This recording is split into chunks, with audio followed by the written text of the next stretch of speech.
Hello friends, ఇవాళ వీడియోలో మనం 26 మే 2022కి సంబంధించిన కరెంట్ అఫైర్స్ గురించి అయితే డిస్కషన్ చేద్దాం. ఎవరైతే state and central level government జాబ్స్కి ప్రిపేర్ అవుతున్నారో వాళ్ళందరికీ కూడా మన ఛానల్ తరపున వస్తున్న paper analysis, current affairs videos చాలా యూస్ఫుల్గా ఉంటాయి. ఎవరైనా ఒకవేళ పేపర్ అనాలిసిస్ మన ఛానల్లో చూడలేనట్టయితే ఒకసారి వెళ్ళి చూడండి. అప్లోడ్ చేశాను, డైలీ అప్లోడ్ అవుతున్నాయి. గైస్, ఇండియాలోనే the largest learning platform and academy and APSC, TSPSC ఉద్యోగాలకి, ఎస్ఐ కానిస్టేబుల్ ఉద్యోగాలకి ఎవరైతే ప్రిపేర్ అవుతున్నారో వాళ్ళకి మంచి ప్లాట్ఫామ్ అనమాట ఇది.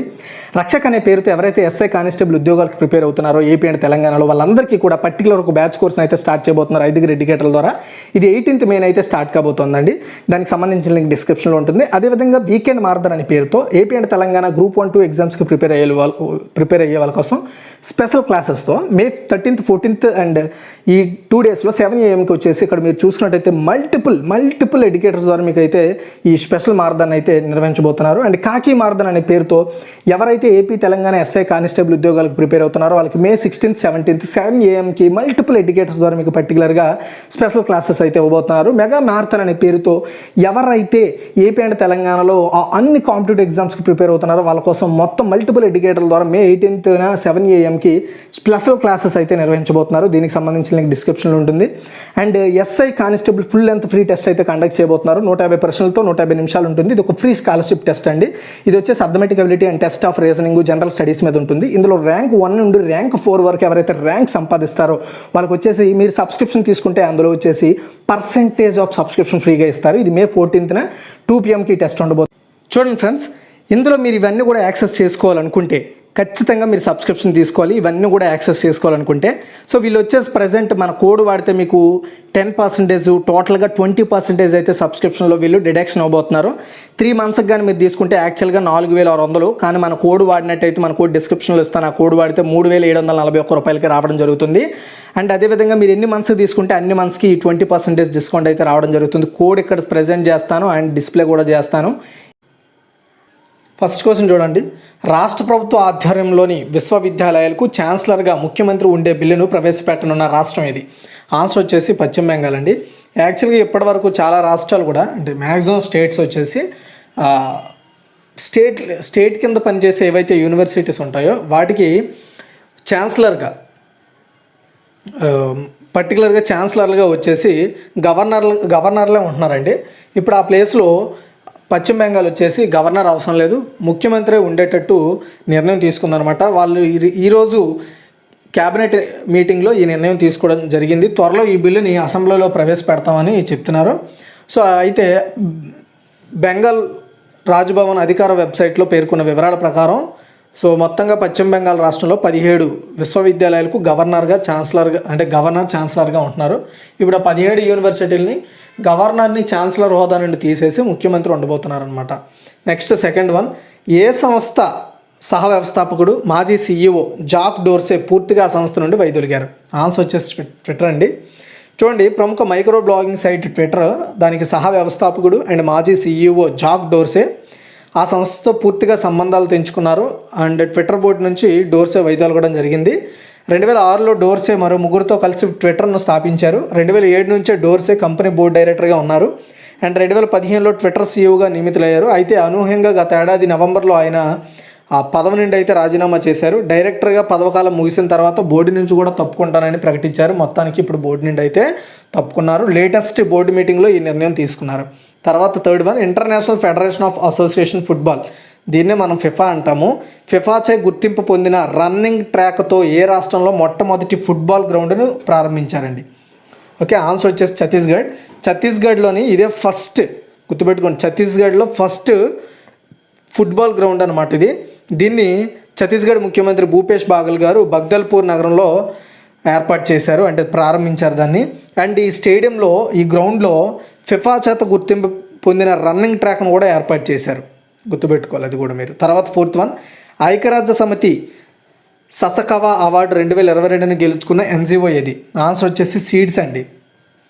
Seeds full form sustainable ecological and environmental development అనమాట. సో ఇది ఒక నాన్ గవర్నమెంటల్ ఆర్గనైజేషను. సో ఇది యాక్చువల్గా క్లైమేట్ రిలేటెడ్ ఇష్యూస్ జరిగినప్పుడు అక్కడి నుండి పీపుల్ కానీ ఇంకేతరత్ర వాటిని సంరక్షించడానికి, రక్షించడానికి, అంటే లైక్ రెస్క్యూ చేయడానికి పనిచేసే ఒక NGO. దీనికి ఐక్యరాజ్య సమితి ససకవా అవార్డు 2022 అయితే రావడం జరిగింది. ఇండోనేషియాలో బాలీలో జరుగుతున్న global platform for disaster risk reduction 2022లో 7వ సెషన్లో దీనికి అవార్డుని అయితే ఇచ్చారు. ఈ అవార్డులను ఏర్పాటు చేసిన నిస్సాన్ ఫౌండేషన్ వ్యవస్థాపకుడు చైర్మన్ మిస్టర్ రియోయిచి ససకవా ద్వారా 1986లో స్థాపించబడిన గ్లోబల్ అవార్డులుగా వీటిని ఎవ్రీ ఇయర్ కూడా ప్రకటిస్తున్నారు. ఈ సంవత్సరం వచ్చేసి ఈ యొక్క సీడ్స్ అనే ఎన్జిఓకి బహుకరించడం జరిగింది. తర్వాత 5th వన్, మరింత అంతరిక్ష సహకారానికి ఏ కూటమి ఉమ్మడి కమిటీని ఏర్పాటు చేసింది? ఆన్సర్ వచ్చేసి బ్రిక్స్ అండి. బ్రిక్స్ అనేది మనం చూసుకుంటే Brazil, Russia, India, China and south Africa అని మనం బ్రిక్స్ అంటాము. So remote sensing, satellite observation and data sharing ఫీల్డ్లో ఇంకొంత సహకారాన్ని పెంచుకోవడం కోసం, అంటే ఇప్పుడు ఏవైతే ఈ 5 దేశాలు ఉన్నాయో ఈ 5 దేశాల మధ్య స్పేస్ రిలేటెడ్ సహకారాన్ని ఇంకొంత పెంచుకోవడం కోసం బ్రిక్స్ వచ్చేసి ఒక కొత్త కూటమిని ఏర్పాటు చేసింది. అండ్ ఈ కూటమి తక్షణమే అమల్లోకి వస్తుందని కూడా చెప్పడం జరిగింది. అండ్ ఈ కూటమితో కలిసి ఇప్పటికే ఈ 5 దేశాలు గాఫాన్ 6 అండ్ జియోమ్ 3-2 ఈ 2 కూడా చైనాతో తయారు చేయబడినవి. అండ్ CBRC 4 బ్రెజిల్, చైనా సంయుక్తంగా డెవలప్ చేశాయి. కోనోపాస్ V రకం వచ్చేసి రష్యా చే డెవలప్ చేశారు. అండ్ రీసోర్స్ అండ్ 2 మరియు 2A ఈ రెండింటిని ఇండియా డెవలప్ చేసింది. ఇలా మొత్తం ఈ 5 దేశాల్లో ఏదో ఒక దేశంతో లింక్ అయ్యి ఏర్పాటైన శాటిలైట్లలో ఈ మొత్తం 5 దేశాల యొక్క శాటిలైట్స్ అనేవి ఉంటాయి. దాని ద్వారా ప్రయోగం జరుగుతుంది. ఆ శాటిలైట్స్ అంతరిక్షంలోకి వెళ్ళిన తర్వాత ఏ కంట్రీ ఆ కంట్రీ సపరేట్గా వాడుకుంటుంది. సో ఇవి మొత్తం వచ్చేసి బ్రిక్స్ దేశాల సహాయంతో ప్రారంభించిన అండ్ నింగిలోకి పంపించిన అంతరిక్షాలు అండ్ శాటిలైట్ వెహికల్స్ అనమాట ఇవి. అండ్ ఇంకొంత సహకారాన్ని పెంచుకోవడం కోసం ఇంకొక కొత్త కూటమిని ఏర్పాటు చేసుకున్నాయి. తర్వాత 6th వన్, కూటమి కాదు కమిటీని ఏర్పాటు చేసుకున్నాయి. నెక్స్ట్ 6th వన్, జాతీయ మహిళా శాసనసభ్యుల సదస్సు 2022ను ఎవరు ప్రారంభించారు? చాలా ఇంపార్టెంట్ క్వశ్చన్. ఆన్సర్ వచ్చేసి శ్రీ రామ్నాథ్ కోవింద్ అండి. భారత రాష్ట్రపతి శ్రీ రామ్నాథ్ కోవింద్ గారు మే 26, 2022న కేరళ రాష్ట్రంలోని తిరువనంతపురంలో నేషనల్ ఉమెన్ అసెంబ్లీ సదస్సు 2022ను ప్రారంభించారు. దీని తెలుగులో జాతీయ మహిళా శాసనసభ్యుల సదస్సు. ఓకేనా? సో శాసనసభ్యులు అనమాట. అంటే నేషనల్ ఉమెన్ ఏదైతే శాసనసభ ఉంటుందో దానికి సంబంధించిన సదస్సు అనమాట ఇది. ఈ శాసనసభ సదస్సు 2022ను ప్రారంభించడం జరిగింది. సో దాన్ని మనం ఇంగ్లీష్లో national conference of women legislators 2022 అనే పేరుతో పిలవాలి. అయితే ఆజాదీ కా అమృత్ మహోత్సవ్లో భాగంగా కేరళ శాసనసభ ఈ సదస్సును నిర్వహిస్తోందండి. ఎవరు? కేరళ. 19వ శతాబ్దం నుంచే దేశ స్వాతంత్ర పోరాటంలో మహిళలు ఎప్పుడూ పాల్గొంటున్నారని ఈ కాన్ఫరెన్స్ ప్రారంభ టైంలో రామ్నాథ్ కోవింద్ గారు అయితే చెప్పారు. అండ్ మహిళల యొక్క పాత్ర ఏంటి, మహిళలు మనకు స్వాతంత్రం వచ్చినప్పటి నుండి ఏ విధంగా వాళ్ళు పాల్పంచుకుంటున్నారనే దాని మీద సో ఈ చర్చ జరిగింది. మన దేశంలో ఉండే ఏవైతే అసెంబ్లీలు ఉంటాయో, శాసనసభ్యులు ఉంటారో, మహిళా శాసనసభ్యులు ఉంటారో వాళ్ళు కొంతమంది ఈ కాన్ఫరెన్స్లో పాల్గొంటారనమాట. అంటే వీలైన వాళ్ళు పాల్గొంటారు, వీళ్ళు అవ్వలేని వాళ్ళు పాల్గొంటారు, అది వేరే విషయం. ఇలా పాల్గొని సో చర్చ జరుగుతుంది అనమాట. అంతే కాన్ఫరెన్స్ అంటే దాని మీద. అంటే ఇప్పటి వరకు మహిళల యొక్క పాత్ర ఏంటి చట్టసభల్లో అనే దాని మీద డిస్కషన్ అయ్యింది. తర్వాత వచ్చేసి 7th వన్, వృద్ధులు మరియు వికలాంగుల కోసం భారతదేశపు మొదటి సెంటర్ ఫర్ టెక్నాలజీ ఇంటర్వెన్షన్ ఎక్కడ ప్రారంభించారు? ఆన్సర్ వచ్చేసి NIT శ్రీనగర్ అండి. వృద్ధులు మరియు వికలాంగులు ఎవరైతే ఉంటారో వాళ్ళ కోసం మన ఇండియాలో మొదటి సెంటర్ ఫర్ టెక్నాలజీ ఇన్వర్షన్, దీనిని నేషనల్ ఇన్స్టిట్యూట్ ఆఫ్ టెక్నాలజీ శ్రీనగర్లో స్టార్ట్ చేశారు. దీన్ని CTIED అంటారు. అండ్ వికలాంగులు ఎదుర్కొంటున్న సమస్యలు ఎత్తి చూపడం అండ్ అదేవిధంగా వాళ్ళకు ఉపయోగపడేలా టెక్నాలజీకి సంబంధించిన ఇన్నోవేషన్స్ అండ్ వాటి సమస్యలు ఇబ్బందులను తగ్గించడానికి ప్రయోగాలు జరుగుతాయి ఇక్కడ. అండ్ సంస్కృతి, అదేవిధంగా లింగ మరియు వృద్ధుల వయస్సు పరంగా సరసమైన సముచితమైన వినూత్న సహాయక సాంకేతిక సేవల అభివృద్ధికి ఈ కేంద్రం పనిచేస్తూ ఉంటుంది. తర్వాత 8, షిరుయి లిల్లీ ఫెస్టివల్ 2022 4వ ఎడిషన్ ఎక్కడ ప్రారంభమైంది? ఆన్సర్ వచ్చేసి మణిపూర్ అండి. చూడండి, మణిపూర్లో రాష్ట్ర స్థాయి షిరుయి లిల్లీ ఫెస్టివల్ 2022 యొక్క 4వ ఎడిషన్ స్టార్ట్ అయింది. అంటే 2022లో ఇది 4th ఎడిషన్ అనమాట. ఈ వార్షిక ఉత్సవాన్ని మణిపూర్ ప్రభుత్వ పర్యాటక శాఖ నిర్వహిస్తోంది. ఇది మణిపూర్ రాష్ట్ర పుష్పం అయిన షిరుయి లిల్లీ ఫ్లవర్ను సృష్టించడం అండ్ ఆ ఫ్లవర్ యొక్క ప్రాముఖ్యతను దాని మీద అవగాహన పెంచడమే ఈ ఫెస్టివల్ ఉద్దేశం. ఈ ఫెస్టివల్ని గత 4 సంవత్సరాలుగా నిర్వహిస్తున్నారు. అండ్ ఇది 4th ఎడిషన్ అని గుర్తుపెట్టుకోవాలి. ఇది 4 days పాటు ఉక్కురుల్ జిల్లాలోని షిరుయి విలేజ్ గ్రౌండ్లో దీన్ని అయితే ప్రారంభించారు గణేషన్ అండ్ ముఖ్యమంత్రి N Biren Singh. And additional GK చూసుకుంటే దీనికి ముఖ్యమంత్రి ఎన్ బిరేన్ సింగ్, మణిపూర్ రాజధాని ఇంఫాల్ అండ్ మణిపూర్ గవర్నర్ వచ్చేసి గణేషన్. తర్వాత 9 పార్ తాపీ నర్మదా నది అనుసంధాన ప్రాజెక్టును ఏ రాష్ట్ర ప్రభుత్వం రద్దు చేసింది అంటే గుజరాత్ అండి. చూడండి, సో రాష్ట్రంలో అంటే గుజరాత్ రాష్ట్రంలో గిరిజనులు చాలామంది వ్యతిరేకించారనమాట. ఎందుకంటే ఈ పార్ తాపీ నర్మదా ఈ నదులకు సంబంధించి ఏదైతే పర్టికులర్ ప్రాంతాలు ఉన్నాయో అవంతా కూడా గిరిజనులు ఉండే ప్రాంతాలు. కాబట్టి మీరు ఇక్కడ ఎలాంటి ప్రాజెక్టులు చేపట్టి మమ్మల్ని నాశనం చేయొద్దు అనే ఉద్దేశంతో పూర్తి వ్యతిరేకత రావడంతో గుజరాత్ గవర్నమెంట్ అధికారికంగా ఈ యొక్క ప్రాజెక్ట్ని పూర్తిగా రద్దు అయితే చేసింది. అండ్ ఒకసారి మనం అడిషనల్ జీకే గుజరాత్ గురించి చూసుకుంటే ముఖ్యమంత్రి భూపేంద్ర పటేల్ అండ్ గుజరాత్ రాజధాని గాంధీనగర్, ప్రజెంట్ గవర్నర్ వచ్చేసి ఆచార్య Devvrat.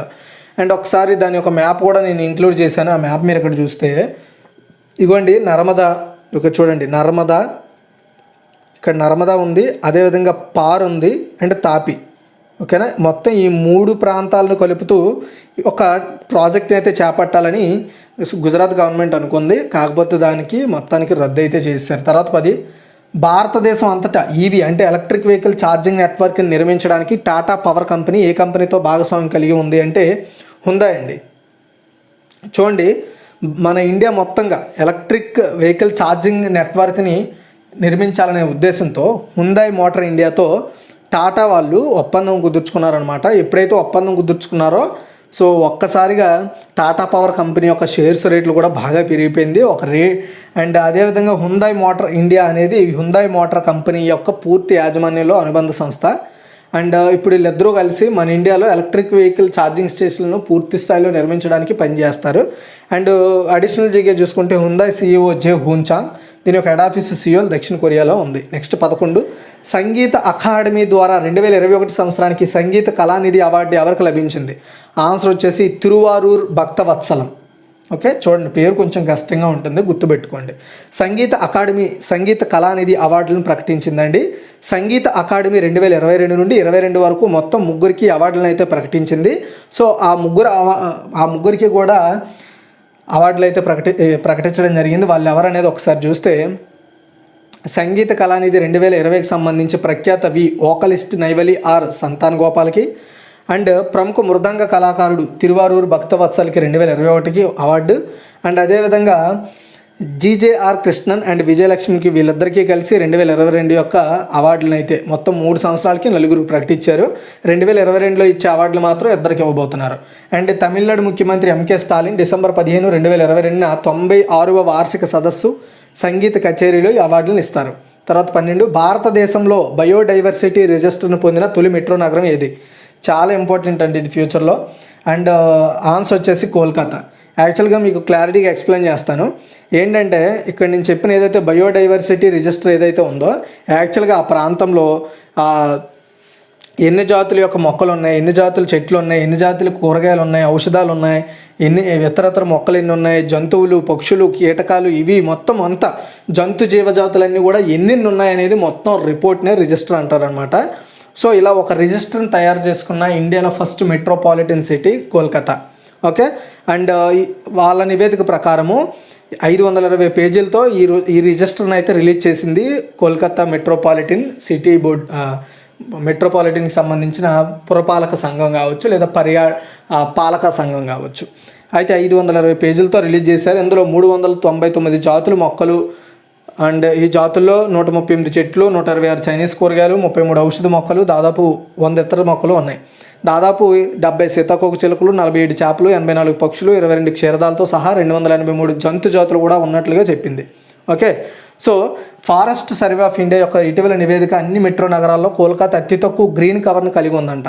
And Kolkata municipal corporation యొక్క బయోడైవర్సిటీ మేనేజ్మెంట్ కమిటీ, పశ్చిమ బెంగాల్ బయోడైవర్సిటీ బోర్డు పర్యవేక్షణలో పీపుల్స్ బయోడైవర్సిటీ రిజిస్టర్, దీన్ని పీబీఆర్ అంటారు, దీన్ని అయితే రెడీ చేశారు. కోల్కతాలో వాతావరణ మార్పులతో పోరాడడంతో ఈ పత్రం కీలకమని. అంటే ఫ్యూచర్లో అంటే ప్రజెంట్ సిచ్యువేషన్ ఎలా ఉంది, ఈ సిచ్యువేషన్ బట్టి మనము ఏ విధంగా పొల్యూషన్ కానీ లేదా ఇతర వాటికి ఏ విధంగా మనం ఎగెనెస్ట్గా ఫైట్ చేయొచ్చు లేదా వాటిని ఎలా సంరక్షించుకోవచ్చు అనే దాని మీద ఒక క్లారిటీ ఉంటుంది వాళ్ళకి. తర్వాత 13 ఐపీఎల్ చరిత్రలో 704 కొట్టిన తొలి ఆటగాడు ఎవరు అంటే శిఖర్ ధావన్ అండి.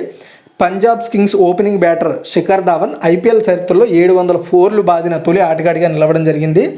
ముంబైలోని వాంకేట్ స్టేడియంలో పీబీకేఎస్ మరి సన్ రైజర్స్ హైదరాబాద్ మధ్య జరిగిన ఐపీఎల్ 2022 చివరి లీగ్ దశ మ్యాచ్లో ధావన్ ఈ ఫీట్ సాధించాడు. అతని పేరు మీద ఇప్పుడు మొత్తం 701 ఐపీఎల్ 4లు ఉన్నాయి. అతని తరువాత వరుసగా 577 మరియు 576 4లతో డేవిడ్ వార్నర్, విరాట్ కోహ్లీ ఉన్నారు. తర్వాత 14th అండి, అంతర్జాతీయ బాక్సింగ్ అసోసియేషన్ అథ్లెట్ల కమిటీకి బోర్డ్ ఆఫ్ డైరెక్టర్స్ చైర్మన్గా ఎన్నికైన భారతీయ అథ్లెట్ ఎవరు? చాలా ఇంపార్టెంట్. ఆన్సర్ వచ్చేసి లోవ్లీనా బోర్గోహైన్. ఒలింపిక్స్ కాంస్య పథక విజేత అయిన లవ్లీనా బోర్గోహైన్ అథ్లెట్ల కమిటీకి, ఏ అథ్లెట్ల కమిటీకి? ఇంటర్నేషనల్ బాక్సింగ్ అసోసియేషన్ ఏదైతే ఉందో ఇందులో ఉండే అథ్లెట్ల కమిటీ ఉంటుంది దీని కింద. ఈ కమిటీకి బోర్డ్ ఆఫ్ డైరెక్టర్స్ చైర్మన్గా అండ్ ఓటింగ్ వేసే సభ్యురాలుగా ఎన్నికైనట్లుగా ప్రకటించింది ఈ ఇంటర్నేషనల్ బాక్సింగ్ అసోసియేషన్. 2022 మహిళల ప్రపంచ ఛాంపియన్షిప్లో జరిగిన ఎన్నికల్లో బోర్గోహైన్ అత్యధిక ఓట్లను కూడా పొందింది. అండ్ 2021 ఐబీఏ పురుషుల ప్రపంచ ఛాంపియన్షిప్ల సందర్భంగా జరిగిన సంబంధిత ఎన్నికల సందర్భంగా భారతీయ పురుష బాక్సర్ శివథాపా కూడా ఐబీఏ అథ్లెట్ల కమిటీకి మెంబర్గా ఎన్నికయ్యారట. తర్వాత 12వ అంతర్జాతీయ జంపింగ్ మీటింగ్లో బంగారు పథకాన్ని గెలుచుకున్న భారతీయ లాంగ్ జంపర్ ఎవరు? ఆన్సర్ వచ్చేసి మురళీ శ్రీశంకర్ అండి. గ్రీస్లో కల్లీథియాలో జరిగిన 12వ అంతర్జాతీయ జంపింగ్ మీటింగ్లో భారత ప్రీమియర్ లాంగ్ జంపర్ అయిన మురళీ శ్రీశంకర్ 8.31 మీటర్ల ఫీట్లో బంగారు పథకాన్ని అయితే గెలుచుకోవడం జరిగింది. అంటే అంత లాంగ్లో. అండ్ టోక్యో ఒలింపిక్ గత నెలలో సాధించిన 8.36 మీటర్ల జంప్లో ప్రస్తుత జాతీయ రికార్డు హోల్డర్ అనమాట. అండ్ ఇప్పుడు లేటెస్ట్గా క్రియేట్ చేసిన ఏదైతే ఈ కొత్త ఫీట్ ఉందో ఇది ఇప్పుడు ప్రజెంట్ ఇదే లేటెస్ట్గా, అంటే 8.31 మీటర్లే ప్రజెంట్ నేషనల్ రికార్డు. ఓకే, ఇంతకుముందు 8.36 మీటర్లు లాంగ్ జంప్ ఆయన పేరు మీదే ఉండేది, ఇప్పుడు లేటెస్ట్ ఆయనే క్రియేట్ చేసుకున్నాడు. ఒకసారి మనం కిక్ రివ్యూ చూద్దాం, జాగ్రత్తగా వినండి. రాష్ట్ర ప్రభుత్వ ఆధ్వర్యంలో విశ్వవిద్యాలయాలకు ఛాన్సలర్గా ముఖ్యమంత్రి ఉండే బిల్లును ప్రవేశపెట్టనున్న రాష్ట్రం పశ్చిమ బెంగాల్. ఏ సంస్థ సహ వ్యవస్థాపకుడు మాజీ సీఈఓ జాక్ డోర్సే పూర్తిగా సంస్థ వైదోల్ గారు అంటే ట్విట్టర్. తర్వాత క్వశ్చన్ వచ్చేసి ఇంటర్నేషనల్ ఫెడరేషన్ ఆఫ్ అసోసియేషన్ ఫుట్బాల్చే గుర్తింపు పొందిన రన్నింగ్ ట్రాక్తో ఏ రాష్ట్రంలో మొట్టమొదటి ఫుట్బాల్ గ్రౌండ్ స్టార్ట్ చేశారంటే ఛత్తీస్గఢ్. ఐక్యరాజ్య సమితి ససకవా అవార్డు 2022 గెలుచుకున్న ఎన్జిఓ ఏంది అంటే సీడ్ అండి, సీడ్స్. తర్వాత మరింత అంతరిక్ష సహకారానికి ఏ కూటమి ఉమ్మడి కమిటీని ఏర్పాటు చేసిందంటే బ్రిక్స్. తర్వాత జాతీయ మహిళా శాసనసభ్యుల సదస్సు 2022ని ఎవరు ప్రారంభించారు? ఆన్సర్ వచ్చేసి శ్రీ రామ్నాథ్ కోవింద్ అండి. తర్వాత క్వశ్చన్ చూసుకున్నట్టయితే వృద్ధులు మరియు వికలాంగుల కోసం భారతదేశపు మొదటి సెంటర్ ఫర్ టెక్నాలజీ ఇంటర్వెన్షన్ని ఎక్కడ ప్రారంభించారంటే NIT Srinagar. Shirui lily festival 2022 4వ ఏడాది ఎక్కడ ప్రారంభమైందంటే మణిపూర్లో. తర్వాత పార్థాపి నర్మదా నది అనుసంధాన ప్రాజెక్టుని ఏ రాష్ట్రం రద్దు చేసింది అంటే గుజరాత్ అండి. తర్వాత క్వశ్చన్ భారతదేశం అంతటా ఈవీ ఛార్జింగ్ నెట్వర్క్ నిర్మించడానికి టాటా పవర్ ఏ కంపెనీతో భాగస్వామ్యం కలిగి ఉంది అంటే హుందాయ్. తర్వాత సంగీత అకాడమీ ద్వారా 2021 సంవత్సరానికి సంగీత కళానిధి అవార్డు ఎవరికి లభించిందంటే తిరువారూరు భక్తవత్సలం. తర్వాత భారతదేశంలో బయోడైవర్సిటీ రిజిస్ట్రేషన్ పొందిన తొలి మెట్రో నగరం ఏది అంటే కోల్కతా అండి. తర్వాత ఐపీఎల్ చరిత్రలో 700 4లు కొట్టిన తొలి ఆటగాడు ఎవరు అంటే శిఖర్ ధావన్. అంతర్జాతీయ బాక్సింగ్ అసోసియేషన్ అథ్లెట్ల కమిటీకి బోర్డ్ ఆఫ్ డైరెక్టర్స్ చైర్మన్గా ఎన్నికైన భారతీయ అథ్లెట్ ఎవరు అంటే లోవ్లీవా బోర్గోహైన్.